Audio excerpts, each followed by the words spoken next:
नमस्कार मैत्रिणींनो, पाहू शकता मी फुलांचं तोरण तयार केलेलं आहे. थोडं बाकी राहिलेलं आहे, तर ते माझं कटिंग चालू आहे गोंड्यांचं. ह्या पद्धतीने मी गोंडे कटिंग करते आणि शेपमध्ये त्यांना करून घेते. पाहू शकता तुम्ही, अतिशय सुंदर असं हे उलनचं तोरण तयार झालेलं आहे आपलं.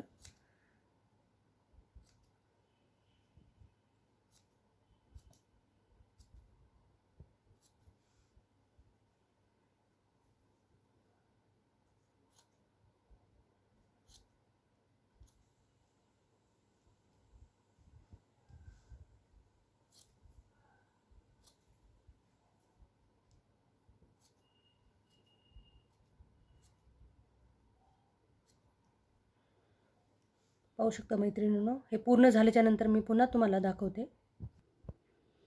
पाहू शकता मैत्रिणींनो, आता हे पूर्ण तयार झालेलं आहे माझं तोरण. अतिशय सुंदर असं दिसतंय, पाहू शकता.